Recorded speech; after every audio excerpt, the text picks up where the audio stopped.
150 বছরের গড় আয়ু নিয়ে বেঁচে আছেন তুরস্কের একটি পাহাড়ি গ্রামের বাসিন্দারা।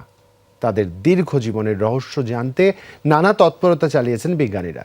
এখনও অবশ্য মেলেনি কোনো সদুত্তর। বিশ্বের দীর্ঘতম আয়ু পাওয়াদের মধ্যে আলোচিত একজন এই গ্রামেরই বাসিন্দা, যার জীবনযাত্রা নিয়ে বিস্তর গবেষণাও হয়েছে। স্যান্ডেলিনা সো, রূপচর্চায় আভিজাত্য।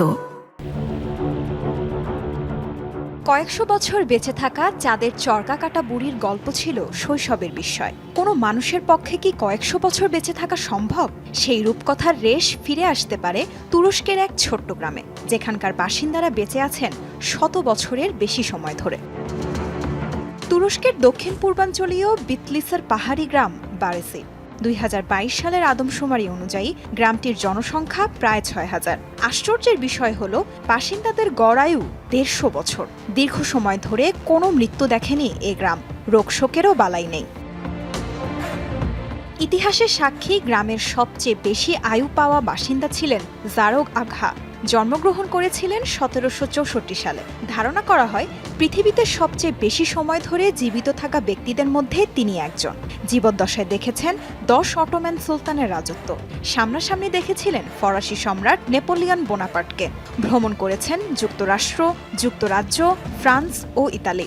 এছাড়া তিনি তুরস্কের 5 প্রধানমন্ত্রীর শাসনামলও দেখে যেতে পেরেছিলেন। শোনা যায় 12 থেকে 13 বার বিবাহ বন্ধনে জড়িয়েছিলেন তিনি। 36 সন্তান নিয়েছিল তার বিশাল পরিবার। অবিশ্বাস্য দীর্ঘজীবনের গল্প কাহিনী শুনতে পশ্চিমা সহ বিভিন্ন দেশ থেকে নিমন্ত্রণ পেয়েছিলেন জারো আঘা। বলা হয় ইস্তাম্বুলে 1934 সালে 170 বছর বয়সে মারা যান তিনি। তার মৃত্যুর পর বারেসি গ্রামে বিস্তর গবেষণা চালায় যুক্তরাষ্ট্র ও জাপান। গ্রামটির সাধারণ মানুষের জীবনযাত্রা ও খাদ্যাভ্যাস হয়ে উঠেছিল ইউরোপ আমেরিকার গবেষণার বিষয়বস্তু। বারেসি গ্রামের বাসিন্দাদের দীর্ঘায়ু রহস্যের আজও মেলেনি কোনো বৈজ্ঞানিক ব্যাখ্যা। যুগ যুগ ধরে কৃষিকাজ, ব্যবসা বাণিজ্য করেই চলছে গ্রামের বাসিন্দাদের সাদামাটা জীবন। তাজরিয়ান সুলফান, যমুনা নিউজ।